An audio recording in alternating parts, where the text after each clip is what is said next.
2026 നിയമസഭാ തെരഞ്ഞെടുപ്പ് പടിവാതിൽക്കൽ എത്തി നിൽക്കെ വയനാട് ജില്ലയിലെ സുൽത്താൻ ബത്തേരി നിയോജക മണ്ഡലം ഏറെ ശ്രദ്ധ നേടുകയാണ്. വയനാട്ടിൽ വർഷങ്ങളായി UDFന്റെ കയ്യിലുള്ള മണ്ഡലമാണ് സുൽത്താൻ ബത്തേരി. 1977 മണ്ഡല രൂപീകരണത്തിന് ശേഷം 2 തെരഞ്ഞെടുപ്പുകളിൽ മാത്രമാണ് മണ്ഡലം കോൺഗ്രസിന്റെ കയ്യിൽ നിന്ന് വിട്ടുനിന്നത്. 2011 മുതൽ സുൽത്താൻ ബത്തേരി MLA IC ബാലകൃഷ്ണനാണ്. തുടർച്ചയായി 3 തവണയും സുൽത്താൻ ബത്തേരിയുടെ MLA ആയി അധികാരത്തിലെത്തിയപ്പോൾ IC ബാലകൃഷ്ണന് മേൽ ധാരാളം വിവാദങ്ങളും വന്നു നിറഞ്ഞു. അതിൽ ഏറ്റവും പ്രധാനപ്പെട്ടത് ബത്തേരി അർബൻ ബാങ്ക് അഴിമതി തന്നെയാണ്. അർബൻ ബാങ്ക് നിയമനങ്ങൾക്ക് വേണ്ടി പലരിൽ നിന്നായി പണം വാങ്ങിയെന്ന ആരോപണത്തിൽ വിജിലൻസ് MLAക്കെതിരെ കേസ് രജിസ്റ്റർ ചെയ്തതോടെ തന്റെ കൈകൾ ശുദ്ധമാണെന്ന MLAയുടെ വാദം പൊളിയുകയായിരുന്നു.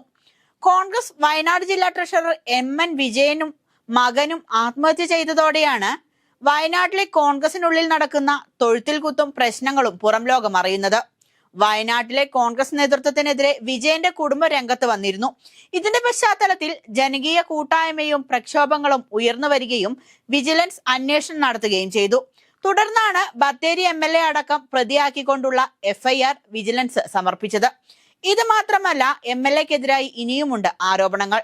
ബത്തേരി മാനന്തവാടി റോഡിന്റെ പണി ഒച്ചിന്റെ വേഗത്തിൽ ഇഴയുന്നതും കാലങ്ങളായിട്ടും പണി തീരാത്തതും MLAയുടെ കളികളാണെന്നുള്ള ആക്ഷേപവും IC ബാലകൃഷ്ണനെതിരായി മണ്ഡലത്തിൽ ഉയർന്നു കേൾക്കുന്നുണ്ട്. 3ാം തവണയും MLA ആയതോടെ സ്വന്തം കാര്യങ്ങൾക്കാണ് IC കൂടുതൽ പ്രാധാന്യം കൊടുത്തതെന്നും ജനസേവനം മറന്നെന്ന തരത്തിലുള്ള പരാതികൾ ജനങ്ങൾക്കിടയിലുണ്ട്. കോവിഡ് മഹാമാരിയിൽപ്പെട്ട് ജനങ്ങൾ ബുദ്ധിമുട്ടിയപ്പോൾ ജില്ലയിലെ പലരും സഹായത്തിനായി MLA സമീപിച്ചെന്നും അവരെയൊന്നും സഹായിക്കാനോ സംരക്ഷിക്കാനോ ഉള്ള മനസ്സ് അന്ന് IC സ്വീകരിച്ചില്ലെന്നുമുള്ള അനുഭവസ്ഥരുടെ സാക്ഷ്യപ്പെടുത്തലുകളും അങ്ങിങ്ങായി കേൾക്കുന്നുണ്ട്. ഇത്രയൊക്കെ ആരോപണങ്ങൾ ഉയരുന്നതിനിടയിലാണ് നിയമസഭാ തെരഞ്ഞെടുപ്പ് അടുത്തിരിക്കുന്നത്. ഈ സാഹചര്യത്തിൽ ബത്തേരിയെ നയിക്കാൻ ഇനി ആരെന്ന ചോദ്യമാണ് ഇപ്പോൾ ഉയരുന്നത്. ഇത്രയൊക്കെ അഴിമതിയും ഒരു കുടുംബത്തിന്റെ ആശ്രയമായിരുന്ന 2 പേരുടെ ജീവനും ഇല്ലാതാക്കിയ ഒരാളെ തന്നെ ഇനിയും വോട്ട് ചെയ്ത് വിജയിപ്പിക്കണോ എന്നാണ് ജനങ്ങൾ ചോദിക്കുന്നത്. അങ്ങനെ ഒരു ചോദ്യം ഉയരുന്ന സാഹചര്യത്തിൽ ഇനി ആരെന്ന ചോദ്യത്തിനാണ് ബത്തേരിയിൽ പ്രസക്തി. കാരണം പലതാണ്. വയനാട്ടിലെ MLA ആക്കണമെന്ന് വാഗ്ദാനം നൽകിയാണ് NDAയുടെ ഭാഗമായിരുന്ന CK ജാനുവിനെ കോൺഗ്രസ് കൂടെ കൂട്ടിയത്. ജാനുവിനെ കൂടെ നിർത്തുന്നതിലൂടെ ആദിവാസി വോട്ടുകൾ മുഴുവൻ തങ്ങളുടെ പക്കലെത്തുമെന്ന മനപ്പായസമാണ് കോൺഗ്രസിനുള്ളത്. എന്നാൽ UDF നേതൃത്വം മറന്നുപോയ മറ്റൊരു കാര്യമുള്ളത് ജാനുവിനോടുള്ള ലീഗിന്റെ വിയോജിപ്പാണ്. ജാനുവിനെ സ്ഥാനാർത്ഥിയാക്കിയാൽ ബത്തേരിയിൽ മാത്രമല്ല ജില്ലയിൽ മുഴുവനായും ലീഗ് ഇടയുമെന്ന കാര്യത്തിൽ തർക്കമില്ല. അങ്ങനെ ലീഗിനെ പിണക്കി ജാനുവിനെ ബത്തേരിയിൽ നിർത്തിയാൽ വർഷങ്ങൾക്ക് ശേഷം ബത്തേരി മണ്ഡലം കോൺഗ്രസിന്റെ കൈവിട്ടു പോകുമെന്ന കാര്യം പാർട്ടിക്കകത്ത് തന്നെ സംസാരമാണ്. ഇതൊക്കെ കൊണ്ടാണ് മറ്റൊരു സ്ഥാനാർത്ഥിയെ പരിഗണിക്കാമെന്ന ചിന്ത UDF നേതൃത്വം സ്വീകരിക്കുന്നതെന്നാണ് അറിയുന്നത്. ആദിവാസി കോൺഗ്രസ് ദേശീയ കോർഡിനേറ്ററും പുൽപ്പള്ളി സ്വദേശിയുമായ EA ശങ്കറിനെ സ്ഥാനാർത്ഥിയായി പരിഗണിക്കാനാണ് നേതൃത്വം ശ്രമിക്കുന്നത് എന്ന തരത്തിലുള്ള വാർത്തകളാണ് ഇപ്പോൾ വയനാട്ടിൽ നിന്നും വരുന്നത്.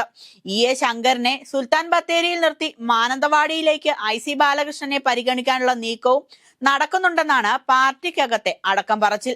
ഇതോടൊപ്പം ചേർത്ത് വായിക്കേണ്ടത് കൽപ്പറ്റ MLA T സിദ്ദിഖുമായി ലീഗിനുള്ള വിയോജിപ്പാണ്. സിദ്ദിഖുമായി ഇടഞ്ഞു നിൽക്കുന്നതിനാൽ കൽപ്പറ്റയിൽ സിദ്ദിഖ് വീണ്ടും മത്സരിക്കാനിറങ്ങിയാൽ ലീഗ് പിന്തുണയ്ക്കില്ലെന്ന കാര്യം ഏറെക്കുറെ ഉറപ്പാണ്.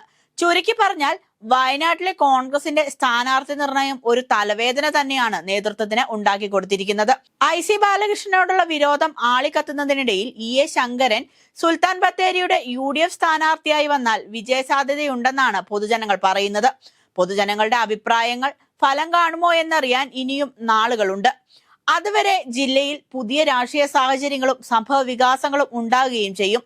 ഇതെല്ലാം ജനങ്ങളെ സ്വാധീനിക്കുമോ എന്നും കണ്ടറിയാം.